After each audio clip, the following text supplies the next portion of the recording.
Good evening. My name is Stefan Schäfer, and I have the pleasure of welcoming you to tonight's Cosmos lecture. The Cosmos lectures are a public lecture series that on 2 evenings per semester brings planet Earth on stage. Here, speakers from the forefront of their respective fields of study present insights into current transformation and sustainability research, covering a wide range of scientific disciplines. These lectures are in the tradition of one of the most famous lecture series in the German history of science, Alexander von Humboldt's Cosmos lectures, which he gave to students and the Berlin public almost 200 years ago.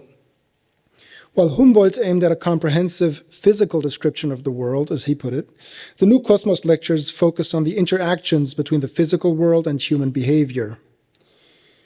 Since 2019, the IRI-Thesis, Humboldt University's hub of sustainability and transformation research, has regularly invited natural scientists, social scientists, and humanities scholars to Humboldt University to present their work in a generally understandable way and invite participants to join in the subsequent discussion.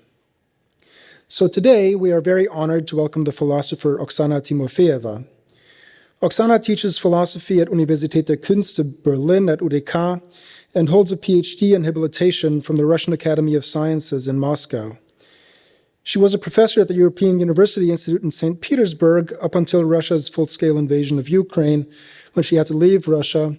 And she now lives in Germany, where, together with other scholars exiled from Russia, she is a senior associate at the Institute for Global Reconstitution in Berlin. From March onward, she will be a visiting professor at the University of Copenhagen, and she has also at multiple times been based here at Humboldt University as a fellow with the Alexander von Humboldt Foundation. So Humboldt is everywhere. Her books include History of Animals, How to Love a Homeland, Solar Politics, and most recently, Freud's Beastie Boys. And she also has a new book set to come out later this year called On the Soul. So please join me in welcoming Oxana Timofeeva.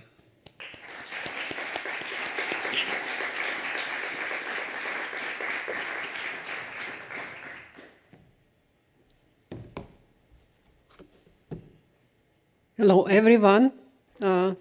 Thank you, Stefan, for this very clear introduction. I have to say that I'm endlessly honored to have a possibility to talk in such a great audience and in such a great Humboldt Cosmos series.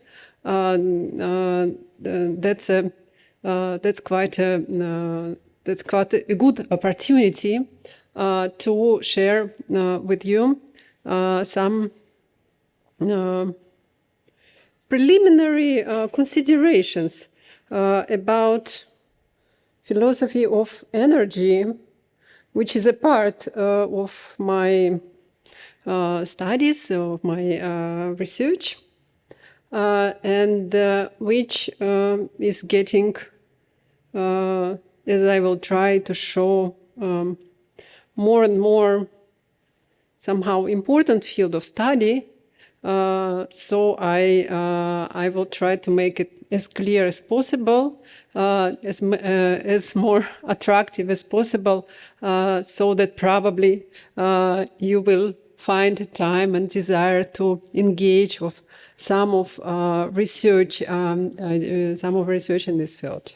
Contemporary society is fully dependent on energy. Energy demands are growing in all sectors: industrial, transport, commercial, residential, food, and so on. A significant amount of energy is needed to feed artificial intelligence and to process and store the data, etc.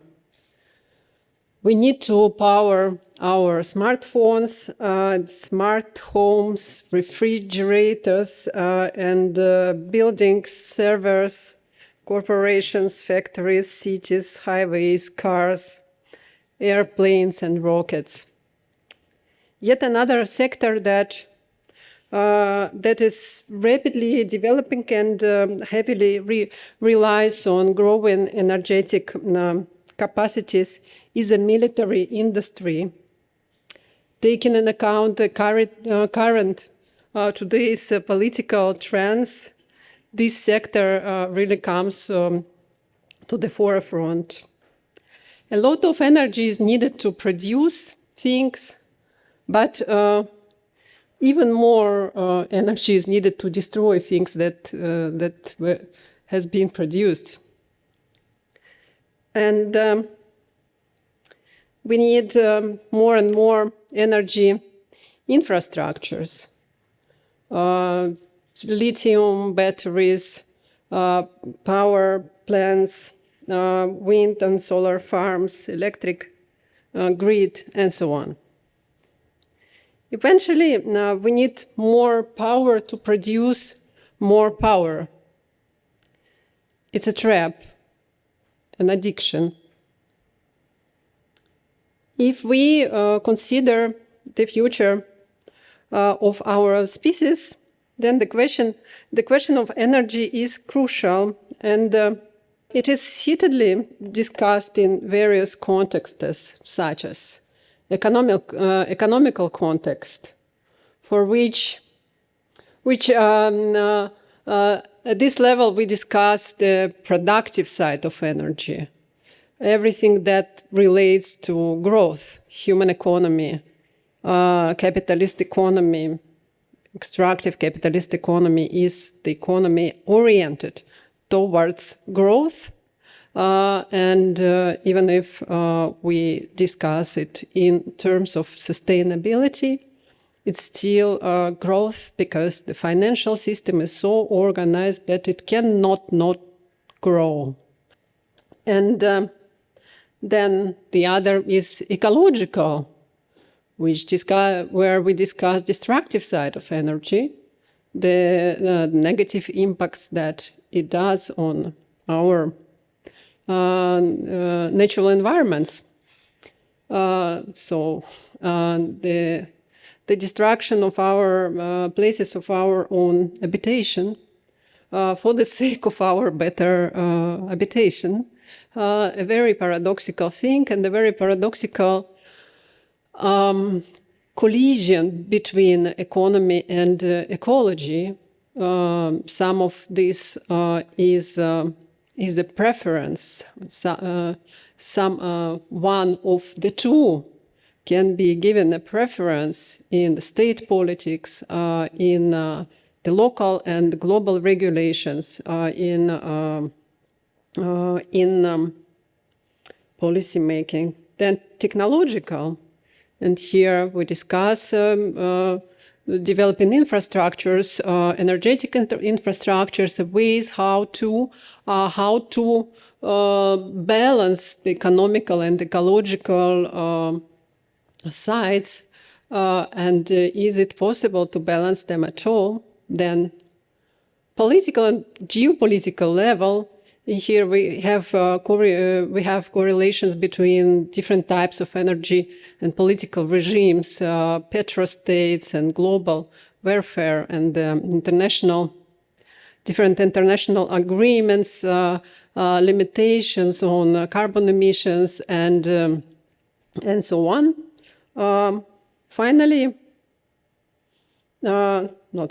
We can indicate a certain cultural context of the discussion of energy in contemporary society, which concerns with the representations, different narratives, practices, myths, ideological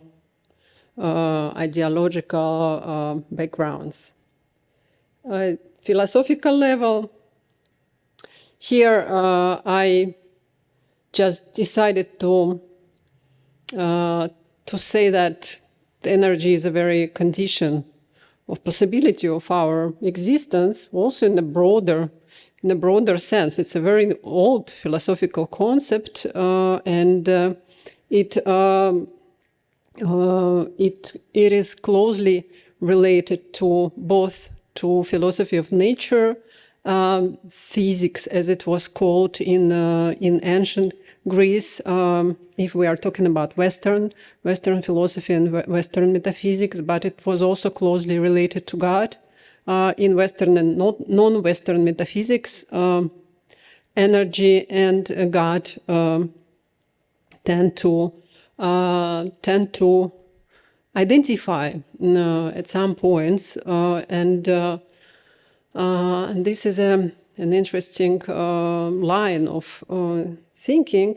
There is a huge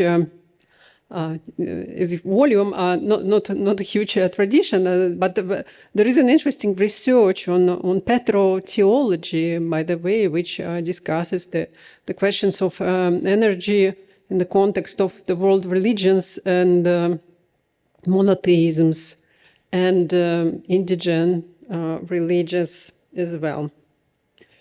Today, we can identify 3 or 4 types of energy, the general basic types of energy. I say 3 or 4. I will explain why a little bit later. So first, fossil fuel energy, the black one or the brown one. Something is, we dig the soil and we get something out of it, and then we make this thing burn.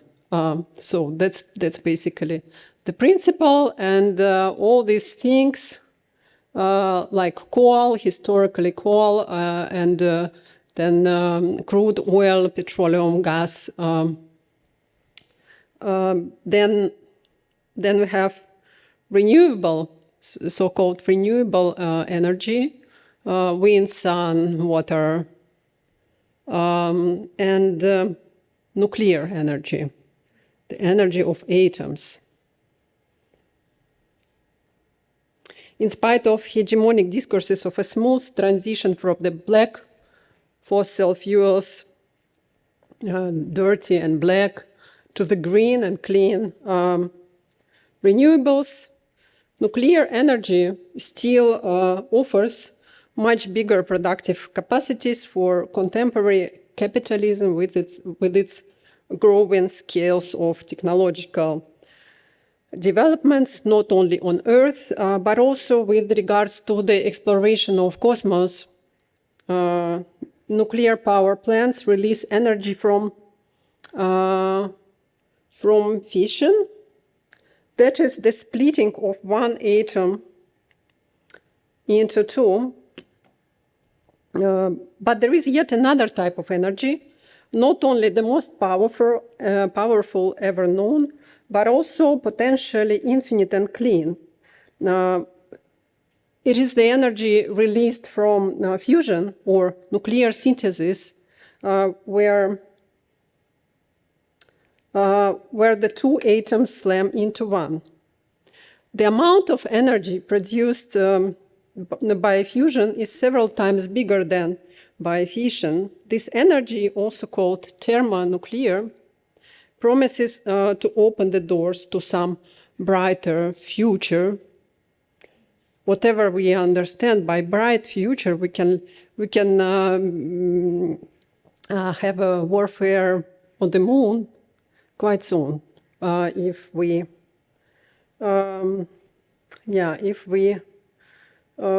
manage to get the thermonuclear energy.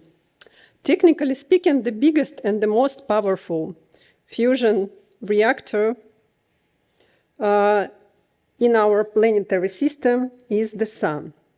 Nuclear fusion that constantly undergo in the sun makes it the ultimate source of energy and all life on Earth. Having something similar at our disposal will significantly increase our energetic capacities. For this, people have to create the conditions similar to the sun on Earth. There must be extreme temperatures and pressure that will force atoms to fuse. But we also must have a technical possibility to control the reaction and sustain the burning of the superhot plasma that is necessary for it. As soon as our fusion reactors, usually called tokamaks, will reach the point of generating more power than they consume, it will become possible to create new superpower technologies and satisfy all energetic needs of humanity for many, many future epochs to come. By the way, just read the news 2 hours ago that the Chinese tokamak, unofficially called the artificial sun, had yet another record, 1,000 seconds of keeping the super hot plasma controlled. But it's still not much, actually, but people are working on that. So people are working on that, and this field of research never stops. Since the 50s, the 60s of the last century. All types of energy have their advantages and disadvantages. Thus, fossil fuel energy. It is cheaper, but it increases the level of carbon emissions. Just to put it in the most simple terms, which contributes to climate change. Renewable energy is considered to be more sustainable, but it contributes to the loss of biodiversity, and also it harms local communities.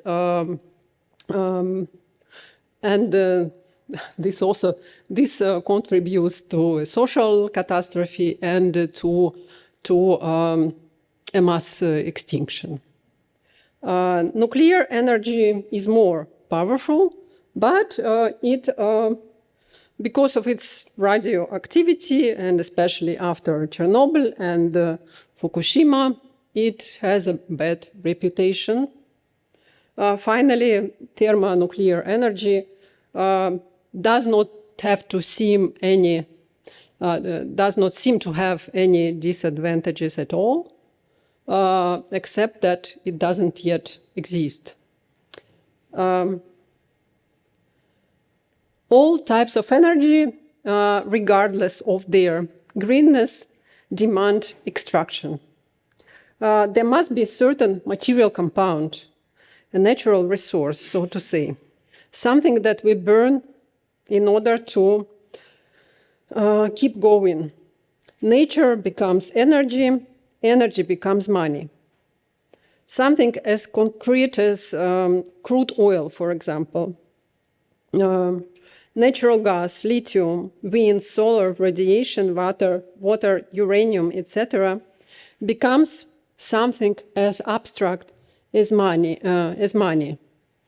When I say abstract, I refer to a Marxist definition of a real abstraction, something that is abstract, but still produces a certain effects on our lives, on our bodies.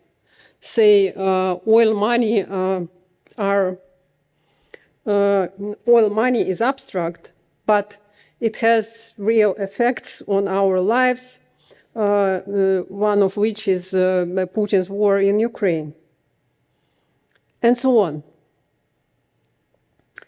Energy and extraction can be also discussed on different levels, with intersections and various connections between these levels of discussion.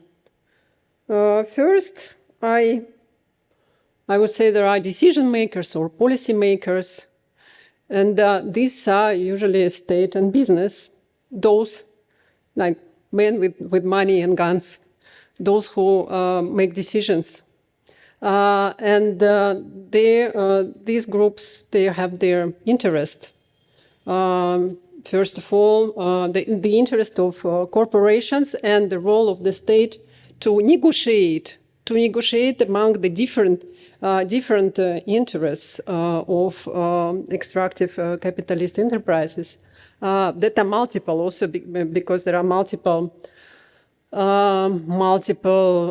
sources of energy, like what is more profitable, solar power or oil or gas, or developing an atomic nuclear energy, and so on. So the question of investment creates like a material basis for this level of discussion, but on the immaterial, the superstructure, on the level of ideology, we are talking about sustainability, sustainable developments. Then, and on the level when like the critique of this level of discussion goes in terms of green capitalism or Green New Deal, and so on. Then the other level is climate activists. Climate activists, also various levels of radicality of climate activism, and in contrast to the decision makers, the discussion on the level of climate activism goes in terms of environmental and climate and energy justice, and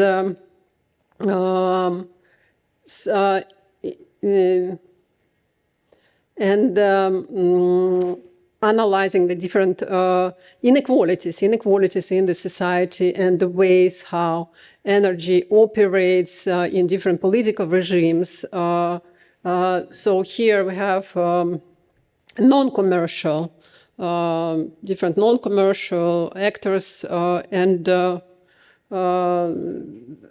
those who struggle against business as usual, but also, of course, between these levels, there is an interaction because climate activists and decision makers can also negotiate and must negotiate in order to somehow smooth the process of extraction and to minimize the consequences, the negative, the destructive consequences of energy extraction. So climate activists are also concerned with energy transition. Oh, I forgot to mention this term. It is such a key term, energy transition. Whatever you discuss on these two levels, you cannot avoid this vocabulary, energy transition, from where we are transitioned to where. We are transitioned from black to green to the, like officially there is this transition from the non-renewables to the more renewables, from dirty to clean, etc., etc. But the question on that level is, what do renewables really renew? But this question is rather discussed already on the third level, so to say, which I call scholarly discussion. And here I would say there are various types of scientists and researchers and disciplines that are concerned with energy and extraction and alike.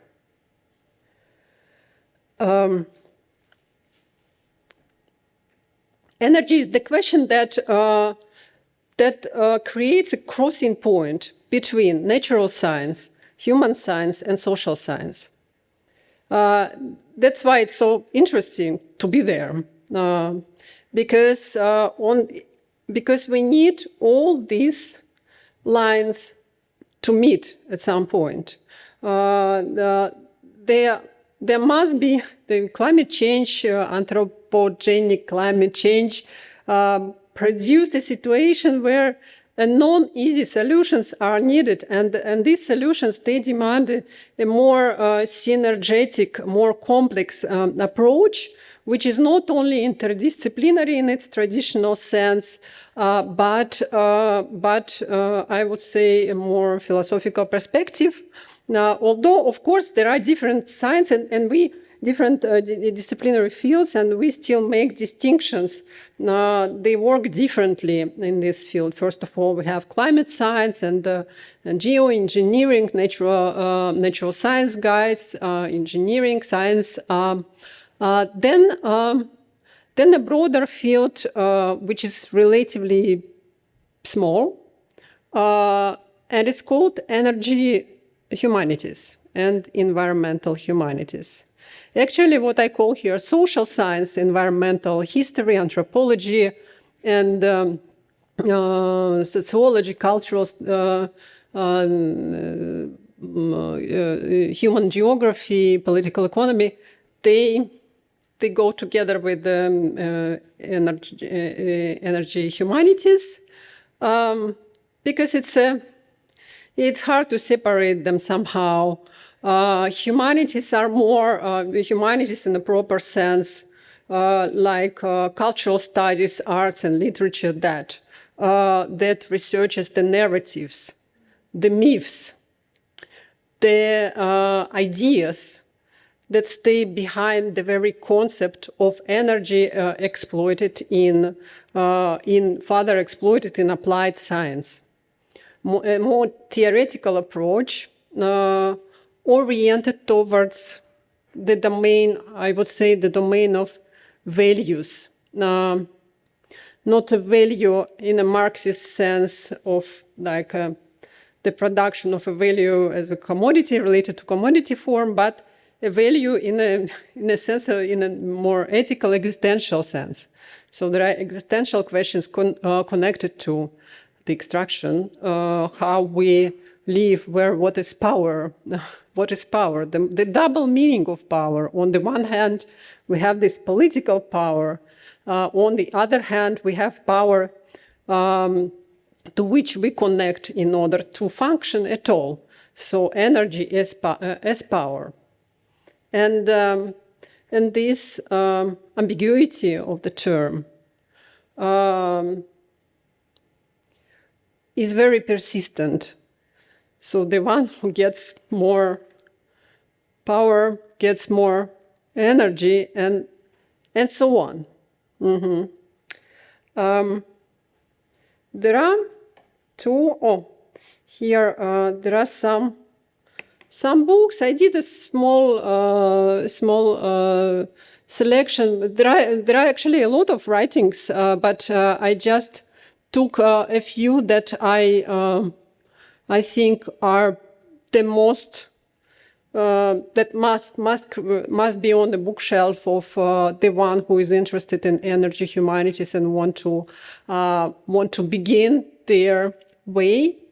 It's more classical things, like very classical old things like Fossil Capital by Andreas Malm. Andreas Malm wrote quite a number of books, I would say dozens of books. The more recent from him is How to Blow a Pipeline, which more relates to the climate activism than really to the scholarly work. But you see that there are a lot of intersections between scholars and activists, and also between scholars and policymakers, because this is another level of a collaboration of the universities and think tanks on climate change. Then Timothy Mitchell's Carbon Democracy is the oldest, maybe in this field. A feminist work by Kara Daggett deserves great attention. Here is her book, The Birth of Energy, but maybe even more famous, her book on petro-masculinity that now acquires a new, its new life, so to say, its new relevancy. Then the book by Alexander Klose and Benjamin Steininger, which is called Crude Oil, the Atlas of Petro-Modernity and their research in general. There are different collectives, by the way. There is a collective which is called The Beauty of Oil, presented by these two authors, whom I just mentioned. Then there is a collective of scholars called Petro cultures research group based internationally, but a lot of them in North America and Canada. Some of their works, for instance, the work of Imre Simon on petrocultures, or Imre Simon's new book on salarity, which criticizes, again, the ideology of renewable sources of energy, ideology behind which we can actually discern the repetition of the same machine of extraction that is usually ascribed to petroculture or petro-modernity. So how renewables become new oil, how renewables become a new fuel, something natural that is extracted to produce more profit. And then, so energy, the critique of energy goes through the line of Marxist political economy, which is now focused more on the questions of energy, the questions of environment. Then anthropological work is very important also. Here I took a famous book by Gretchen Becky, who's also here, and last but not least, I would mention philosophical work by Michael Marder, who is doing a proper history of metaphysics with regards to the questions of energy. He's a philosopher of plants. He's writing on plants mostly, but he also wrote 2 books on energy. One is Pyropolitics, the other is Energy Dreams. And then there is one more, which is called Phoenix Complex, and it is on the question of nature, the philosophy of nature. So I've chosen this. I said philosophy is working with myth. So I have chosen 2 mythical figures related to the question of energy and fire. Katsushika Hokusai, Phoenix, glaring in all directions. Phoenix. Among multiple figurations of Phoenix, this is one of my favorite. It's huge. It's in Japan, and so Phoenix. Who is Phoenix? It is a bird that burns itself and then reappears out of its own ashes. This image cannot but evokes the closing paragraphs of Hegel's philosophy of nature, where the aim of nature is presented as death of its own accord or self-annihilation for the sake of spirit. I quote, "The purpose of nature is to extinguish itself and to break through its rind of immediate and sensuous being, to consume itself like a phoenix in order to emerge from this externality rejuvenated as spirit." So that was Hegel.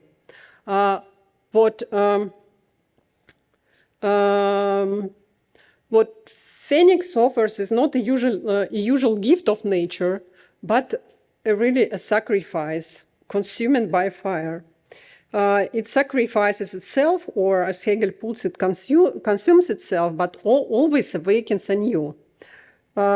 This phoenix of nature is like a living sun, a burning bird. A special role, according to Michael Marder, a special role in this mythic structure is accorded to fire as the elemental medium of sacrifice. Right, fire is one of the prima materia, according to Heraclitus, is what all things are made of. And it's also the matter of spirit, the matter of logos itself. As Marder argues in Pure Politics, in traditional sacrificial rites, spiritual contact that belongs to gods supposed to be extracted from material forms by being given over to the flames, which symbolizes the transformation of matter into spirit. According to Marder, this ancient machine of spiritualization is still on the go and does not cease to set the world on fire. As he says, in the 21st century, the myth of the phoenix continues to bewitch us. We still think of ashes as facilitators of new life, nourishing renewed growth.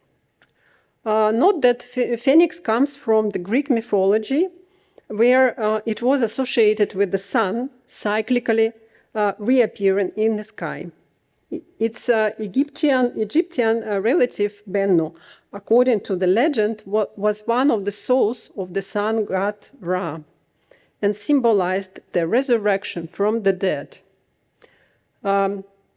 According to Michel Serres, another philosopher, philosopher of science of the 20th century, the entire system of the world economy arranges into a one-sided parasitic chains wherein all use and exchange values are preceded by abuse value. The abuse value, the ultimate and universal host in this parasitic system is nature, on whose body we dwell as a species.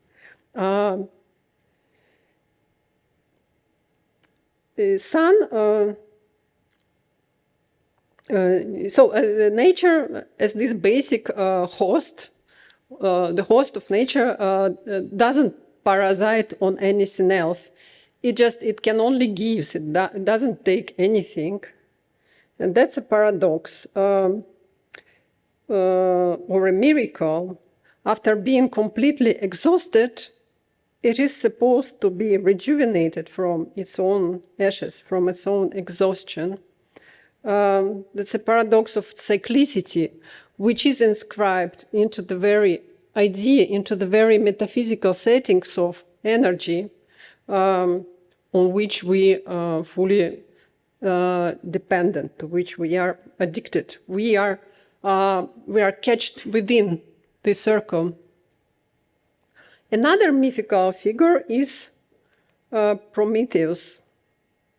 I've chosen the Rubens painting, which is very naturalistic. So Prometheus, is a titan who steals the fire from gods and gives it to humans. For this, he was punished by Zeus, bound to the rock, and an eagle would come and eat his liver each new day, while his liver would grow anew overnight. Prometheanism, we are talking about Prometheanism, Promethean culture, Promethean dreams of humanity. The humanity itself is a Promethean dream, a dream of an infinite development of our species into a more and more powerful civilization.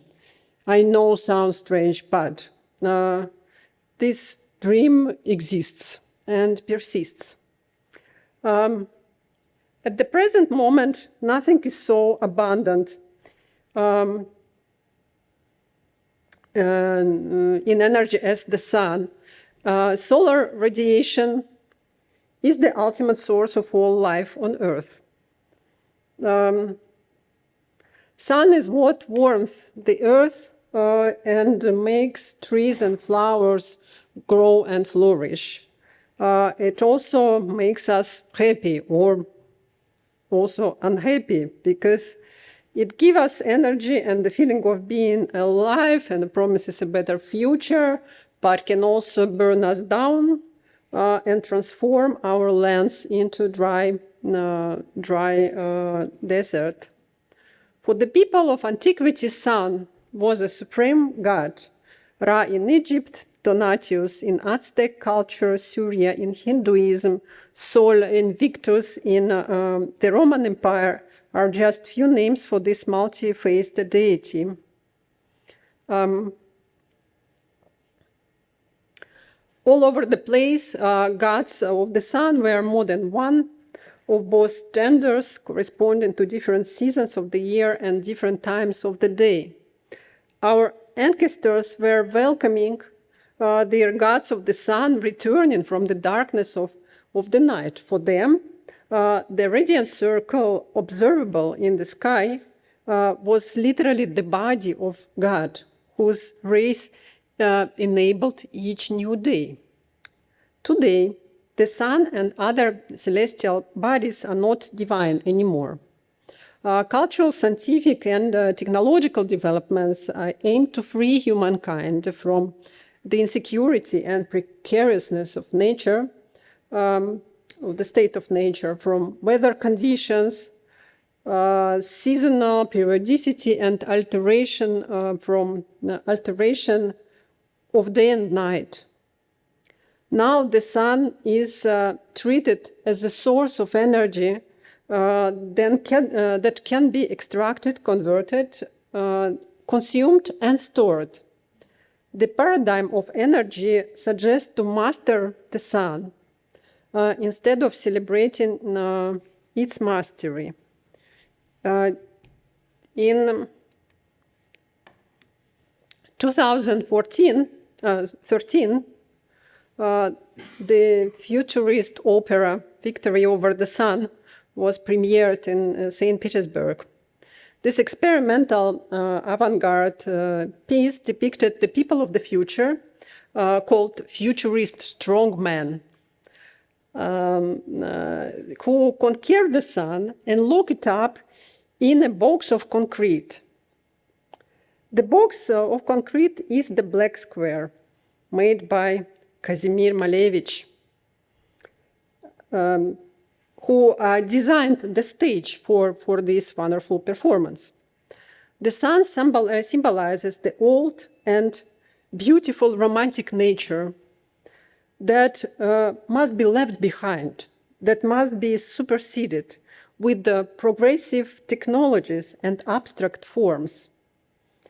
Eventually, Malevich saw natural with the artificial, with technological. Eventually, Malevich's black square on the stage replaces the solar circle. A square against the circle, black against the solar. The world will perish, but there is no end to us, claim the characters, the futurists from the opera. Capturing the sun within the concrete box, humanity triumphs over death that is inherent in the cyclicity of nature and throws itself into another infinity. The old sun will never rise again, but people don't need its rays anymore. Dig into the depth of earth and extracting from their different black substances and burning them, they create their own artificial suns. So artificial sun, by the way, I already mentioned it, it's a name of the experimental advanced superconducting tokamak East, based in China. One of the many, artificial sun. The desire to settle the sun on Earth marks a cultural background of the industrial era. As Michel Serres puts it, things like coal mines, oil wells, and other reservoirs where fossil fuel is stored are subsuns. We want to have the sun in our pocket, to have it in our full disposal. In 1885,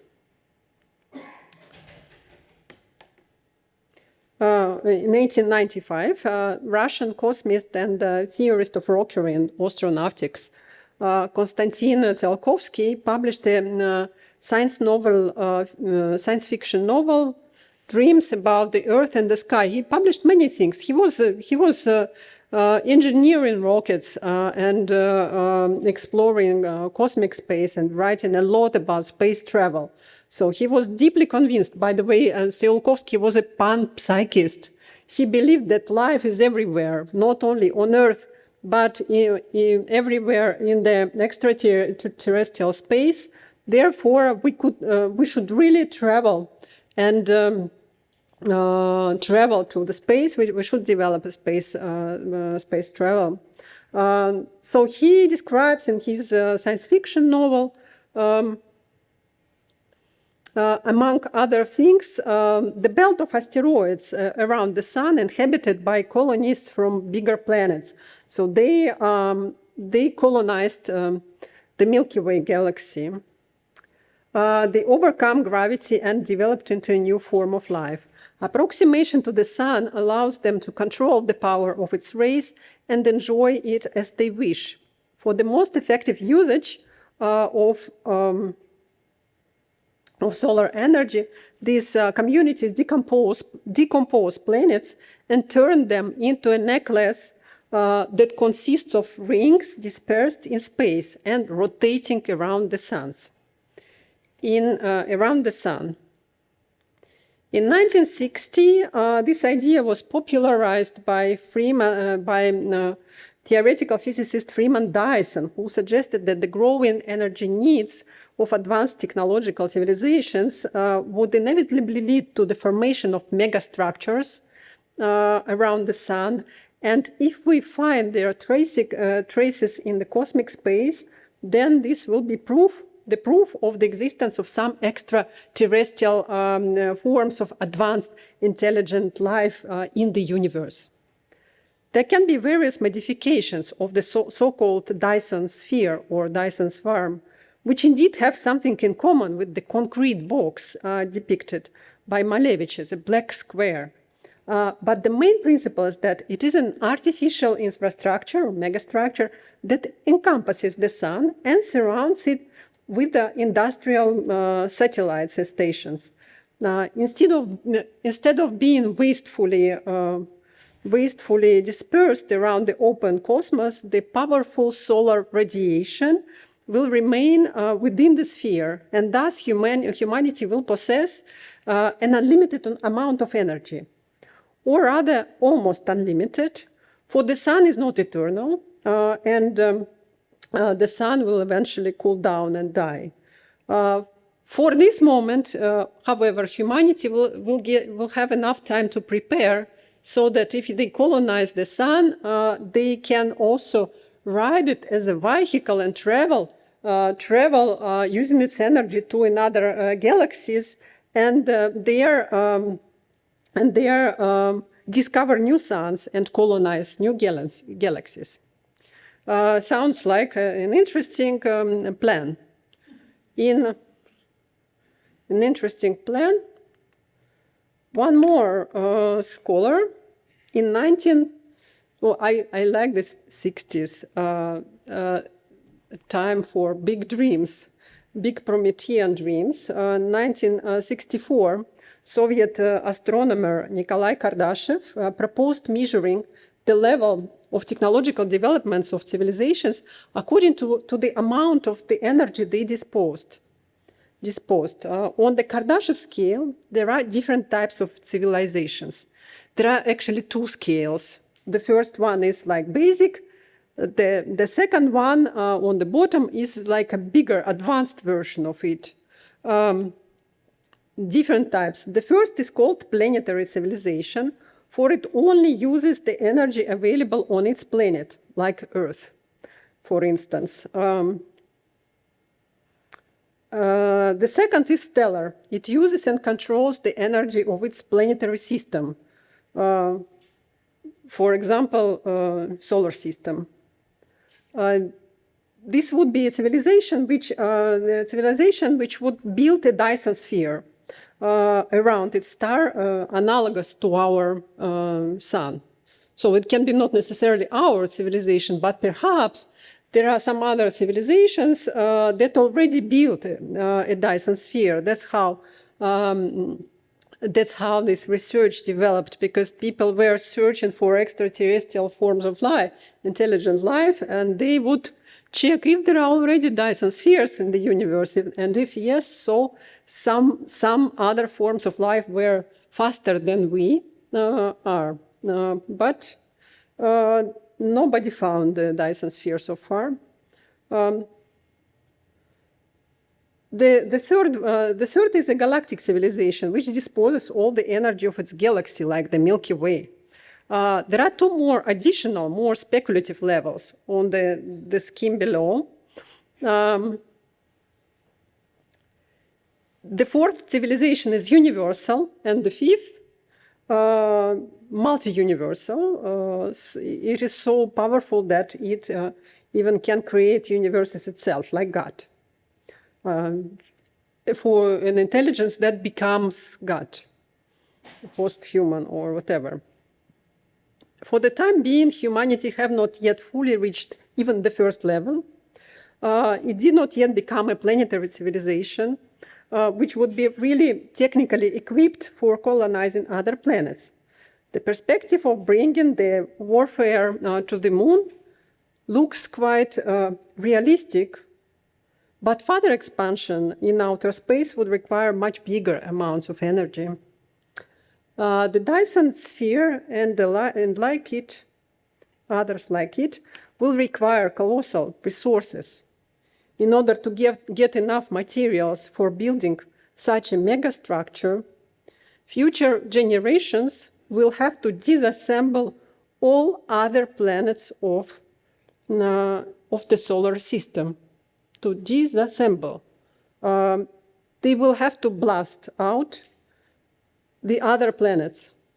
All that we call nature will be destroyed for, or must be destroyed for, the ultimate megastructure where humans, or those who come after, will ultimately master the sun, the star, which used to be divine a long time ago.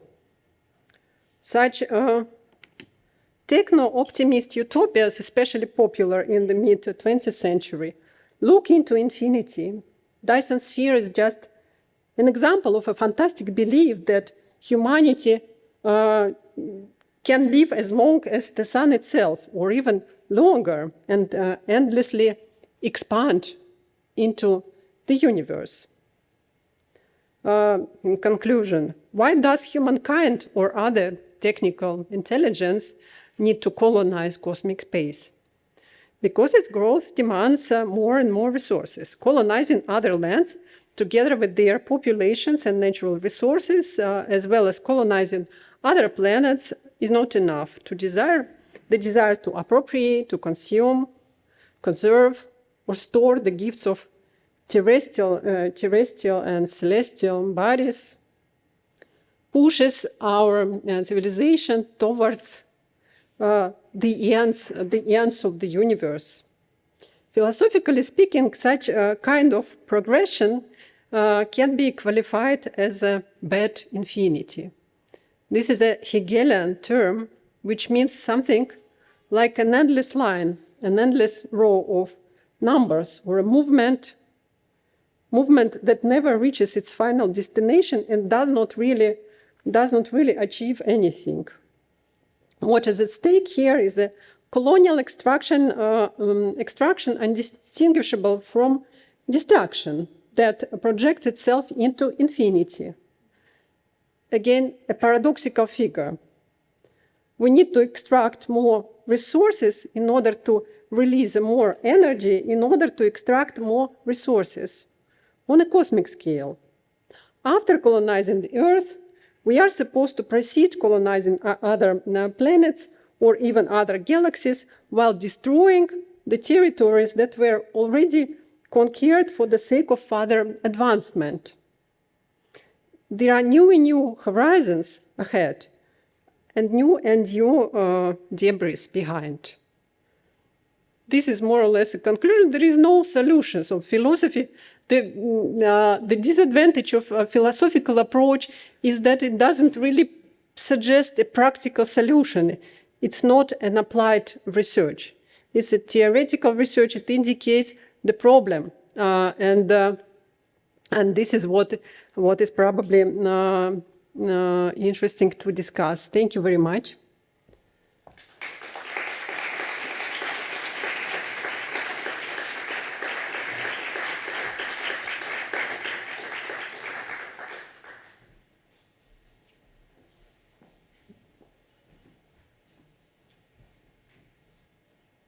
Well, thank you very much, Oksana, for this fascinating introduction to the energy humanities and to the big Promethean dreams, as you put it, of extracting and controlling energy at ever-increasing amounts.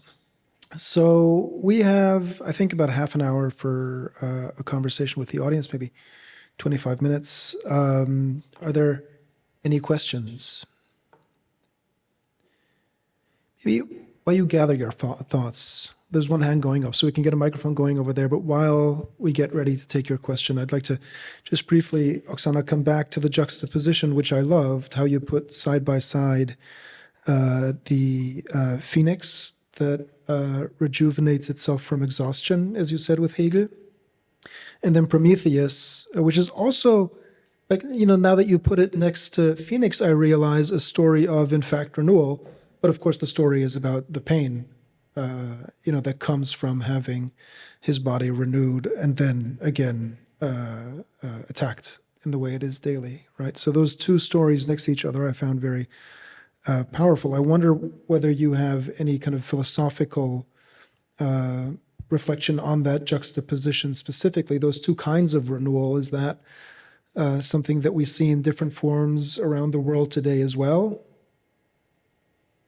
Thank you, Stefan, for this very difficult question, because this juxtaposition of Prometheus and Phoenix just came to my mind yesterday when I was preparing this lecture, and I didn't give myself a chance to think through it more in detail.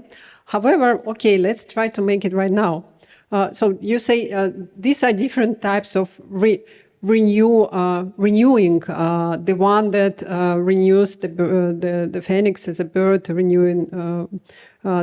renews itself from its own ashes, and Prometheus that each new day gets a new liver to feed the eagle. It's what is interesting about Prometheus is that actually there are quite several versions of the myth. In one of them, he was committed. He was committed to give the fire to humans, and he was committed to lead the humans towards the mastery and the civilization and greatness and culture and so on. He was responsible for the bringing the fire. So somehow he fulfills his duty, but also the duty is at the same time a crime, and the fire is stolen.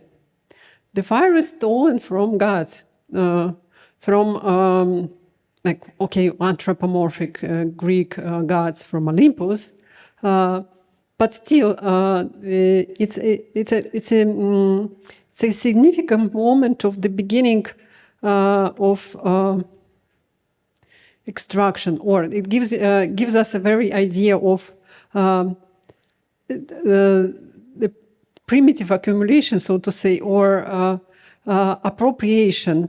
So something in the very beginning, something is stolen, or something is taken for free, or something is considered as being freely available. You do not exchange. You do not pay for it.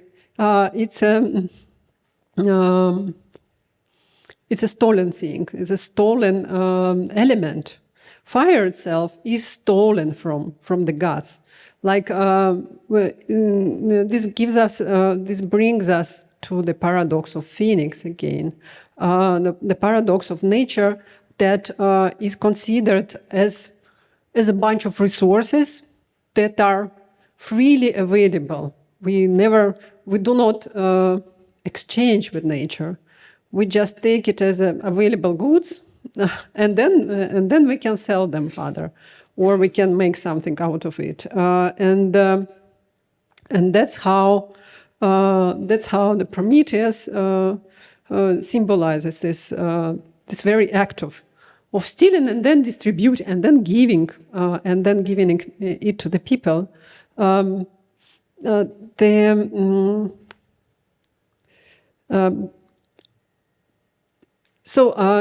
There is a cyclicity, but it's not exactly a cyclicity. So cyclicity is the idea, is a certain ideology or a certain cosmology behind the figure of a phoenix, like renewability, of constant renewability of nature. But behind that, there is this initial abuse, or this initial act of just taking something. Colonization, just considering another example. When they say, okay, but colonizing other planets is not the same thing as colonizing Americas or colonizing Africa. Because Africa was Americas were populated by the natives, or Africa was populated by the natives, and then this colonization is bad wherever we go to Mars, and then we colonize there because there is nobody there. There is nobody, they say, today. But centuries back, the colonizers of the West would say the same thing about Americas. There is nobody there, they would say. They wouldn't consider the population of those lands as something really different from the minerals for which they came to these lands, for which they colonized these lands. They consider the populations as a supplement to the minerals, as those who will be working there to extract the minerals and to extract the natural resources. There is one logic. So this is the logic of a colonizing. The beginning of which is this something taken for granted, something conceived as freely available goods. We say gifts of nature, but in a more metaphorical sense. Whereas, in fact, we do not really conceive them as gifts, but as simply given, because nature is not considered to be a subject, is not considered to be a giver. Can there be a gift without a subject? So it's a question. Cyclicity is it this question of gifts? Yeah. Hi. Very nice presentation. And I haven't exactly formulated this question entirely, but I'm kind of curious if you think that this desire to kind of scale beyond kind of ecological services and kind of a lot of the means and resources, is that kind of an insecurity of this scale, in that we might not be able to provide or even take the role of this provider in a lot of ways? Or is it potentially more about kind of superseding this responsibility or debt, where you could say, oh, we're past scarcity, so we don't need to concern ourselves with things like all the aspects of the water cycle when it comes to providing us water filtration, or any of these large ecological systems that we recognize that we are damaging them, we are risking kind of the permanent feedback loops that we ourselves might lose control of.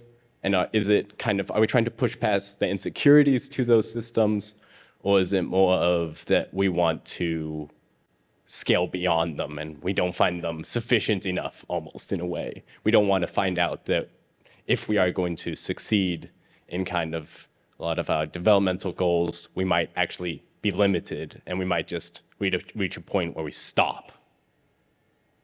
I like this term that you introduced, the scales. I really think that it's a question of scaling, of course, because now I would say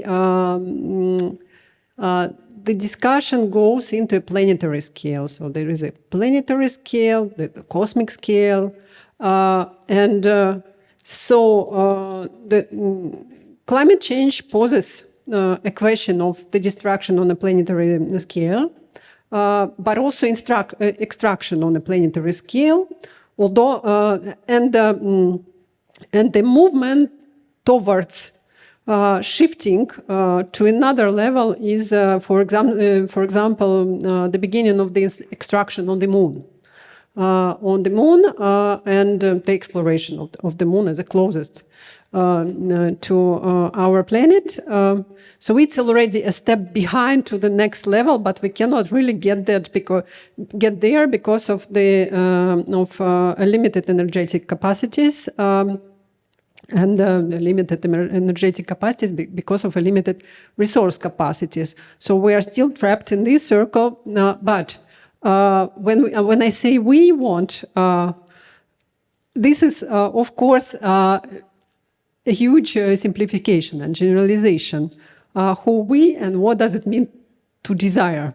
Because we do not know what we want. We want totally different things, but somehow the desire, if we think about it in more psychoanalytic terms, the desire is not what we really think we want. The desire can be quite the opposite. So we want to save the planet, for instance. We want to save the planet, and for this we want to go to different planets. Right, and for this we have to destroy the planet now. So now we, as a species, divided into like different tribes that are hostile, getting more and more hostile towards each other.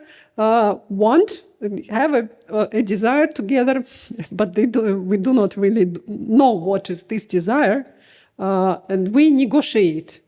We negotiate in order to accept the necessity of destruction on a planetary level in order to proceed to break through and to get to the next level and to leave it behind. To leave it behind together with the sense of guilt, which cannot be really a collective thing. It doesn't work as a collective thing for in a long scale.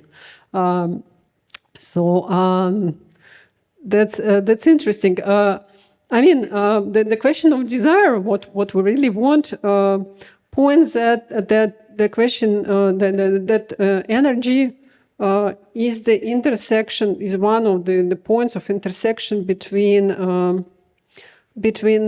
social and psychological, and natural, biological, cosmological.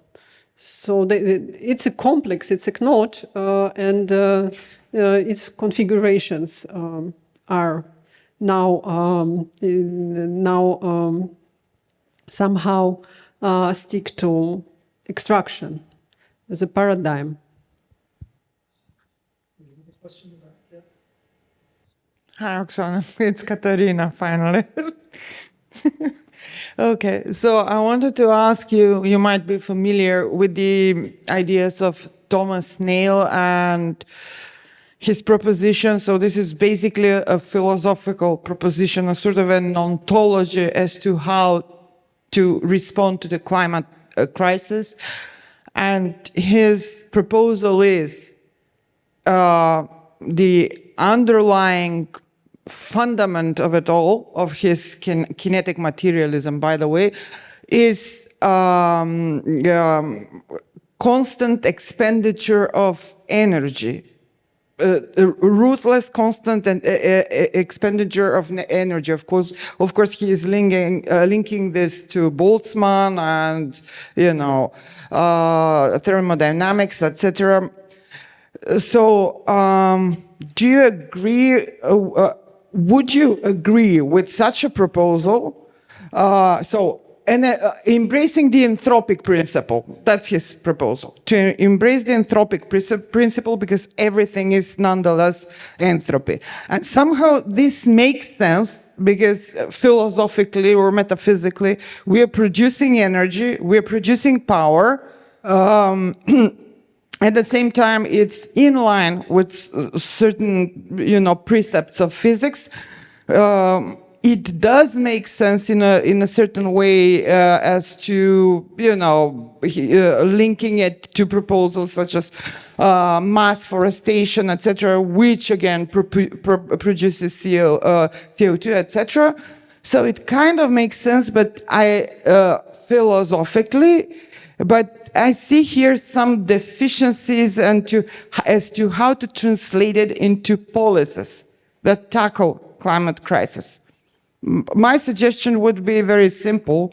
You need to change the political economic system and it shouldn't be capitalism. Then this constant productivity would absolutely make sense that he proposes.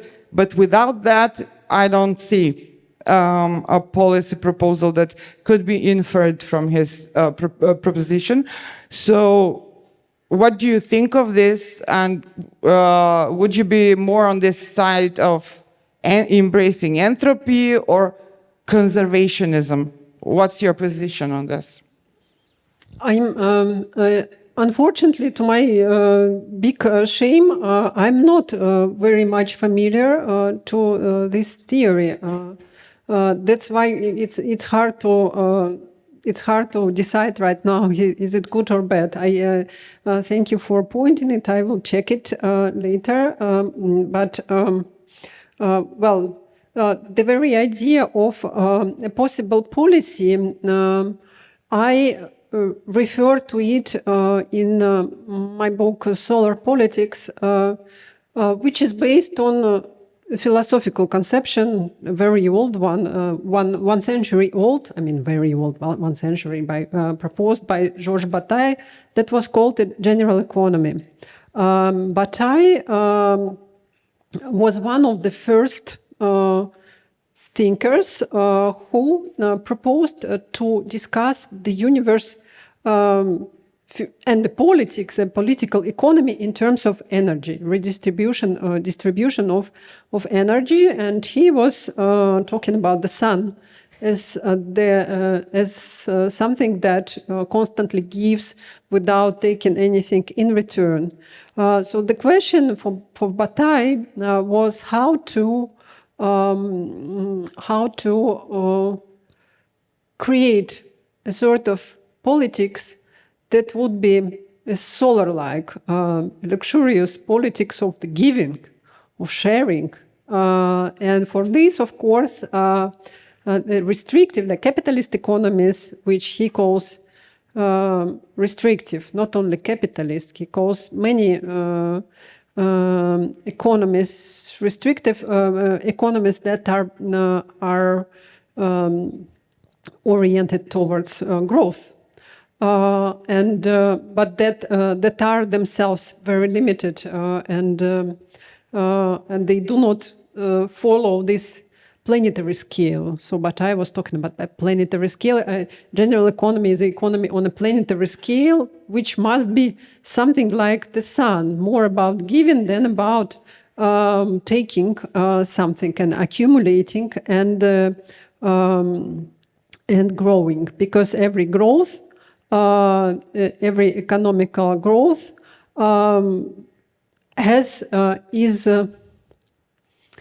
is limited not only by terrestrial space, but by the very nature of energy that demands certain expenditure.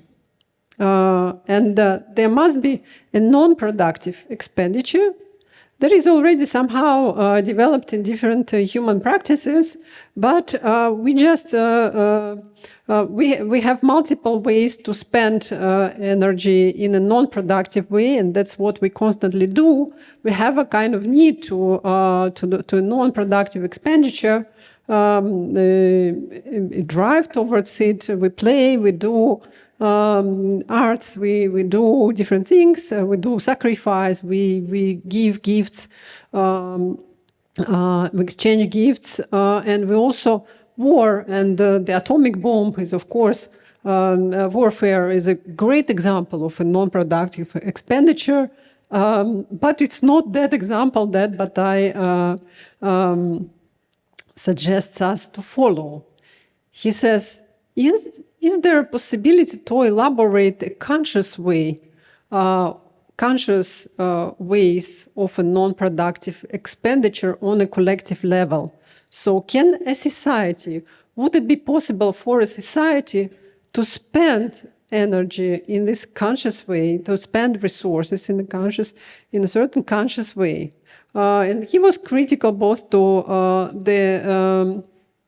to communism, to the real communism and socialism of the Soviet Union, and to capitalist economies because they're industrial, they're oriented towards a constant industrial growth that releases in the military conflict and the atomic bomb, the atomic threat. He would suggest something that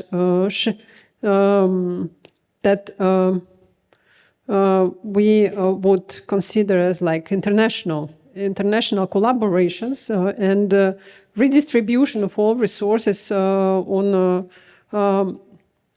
a basis like, for instance, I don't know, like there is a need somewhere in India, and then America just gives a non-repairable resources or whatever, like international collaboration, which never worked so far because of the limitations by capitalist national states. But again, I'm very bad in thinking about policies because, of course, what you mentioned, like within capitalism, there is no way. So it's a trap. We are in this trap. There is no way out because it's just precisely that there is such a system, a self-colonizing system of destruction of its own habitat. As Imre Zeman, for instance, shows in his book, his essay about solar power and solar energy infrastructures. Within these given infrastructures and the ways how this energy is produced and sold and distributed, the transition towards a greener economy will lead to an even bigger, growing energetic capacity will lead to even a bigger social inequalities and catastrophism. So it will not bring us solar energy, solar power will not bring us to solar communism, but rather the other way around.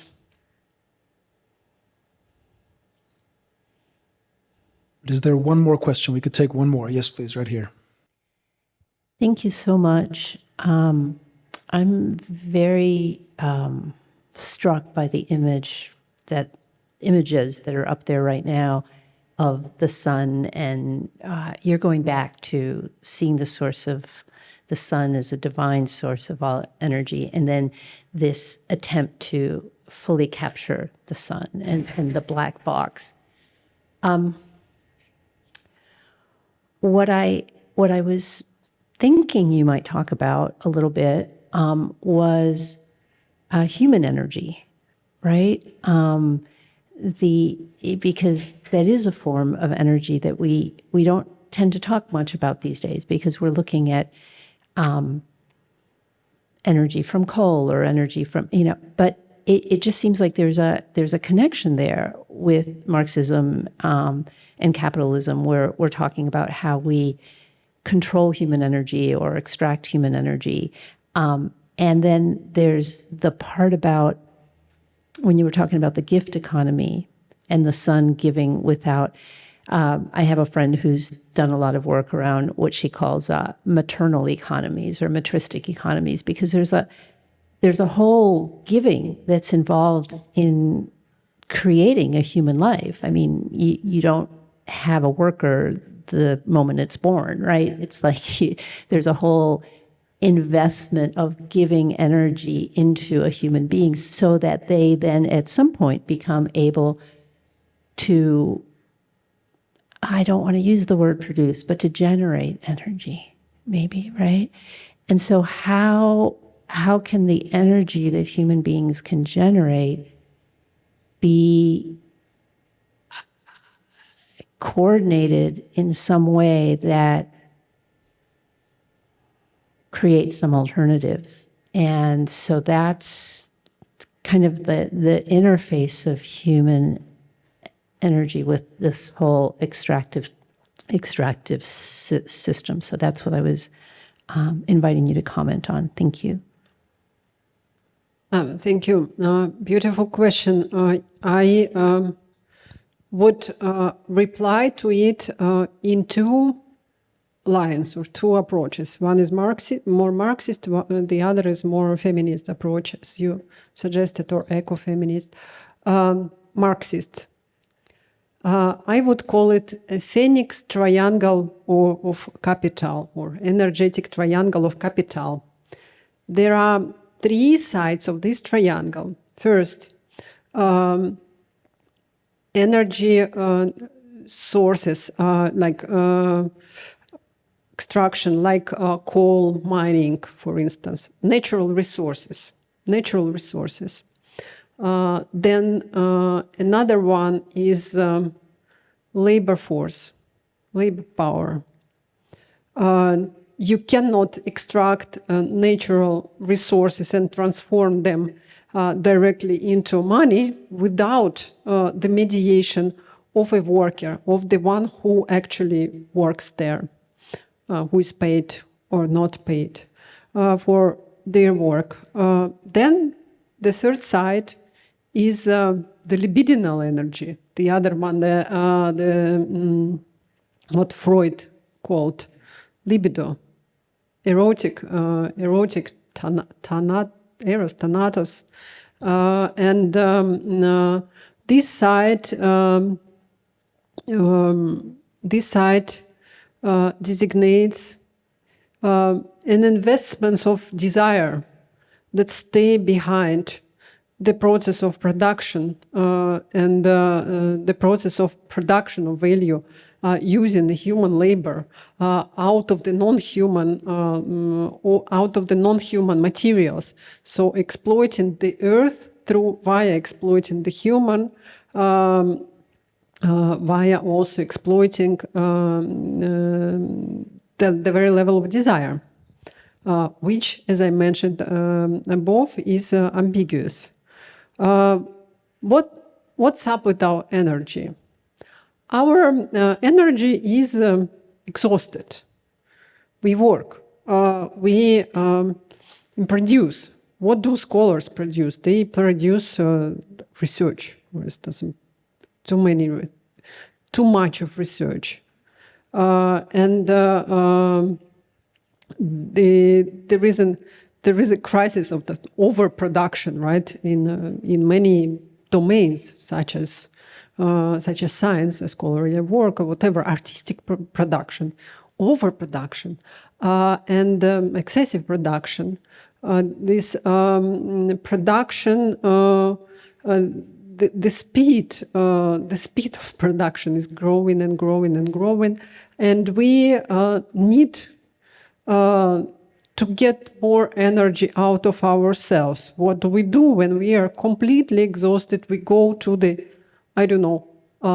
fitness and work more to burn the calories in order to become yet more energetic, to get more force, to put it in the new production. So this is quite a situation. Of course, on the other hand, So this is quite a situation in Marxist terms. It's quite a gloomy, also dark situation. There is something tragic about it. So the more we spend, the more we need to produce and to produce more, and we burn. We burn out at work. We burn the calories. We burn ourselves as if we were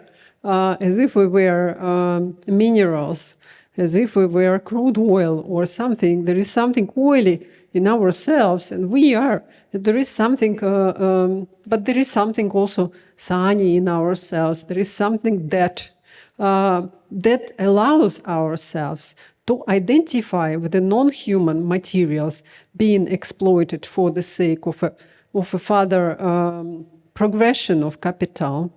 So, in this sense, yes, there is as far as I'm in human oil, I'm not only badly exploited, and self-exploited, by the way, but I'm also, I can consider myself as an explosive compound, as a something within the earth with which I can solidarize. And here comes a more feminist moment of what you call the generative capacities of the energies of the living bodies. Or souls. I like this word soul. I'm writing a book on the soul. So the body, soul, but more or less it's the same, the same thing. So soul is a sort of energy, according to, I don't know, let's say Aristotle. Okay, he doesn't care, so let's rely on the authorities.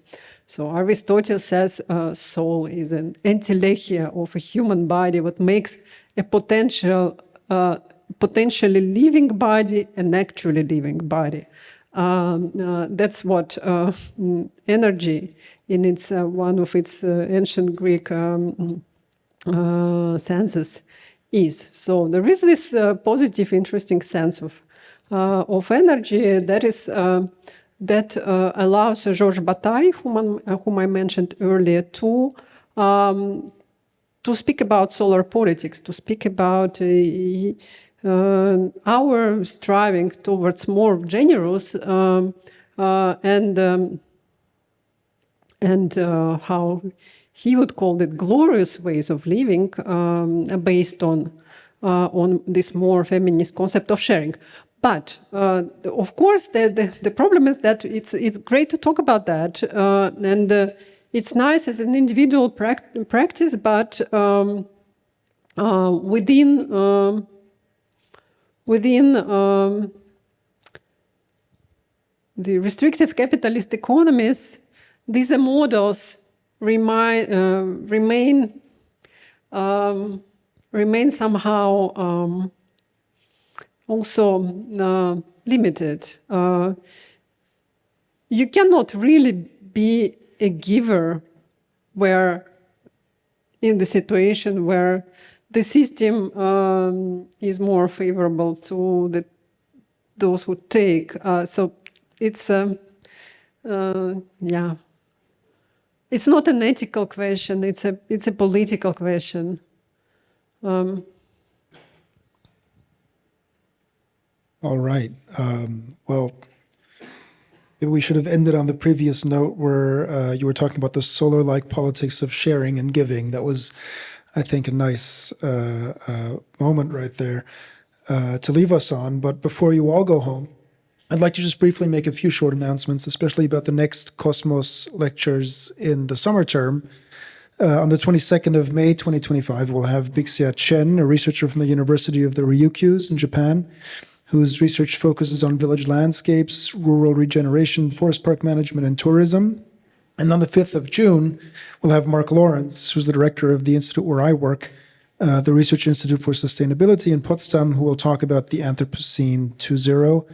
And I'd also like to point you to an event coming up at Irithesis in Adlershof on the 12th of February already, on the green hydrogen rush, what is in it and for whom, so those interested in energy can go there and listen to a panel discussion on the green hydrogen rush.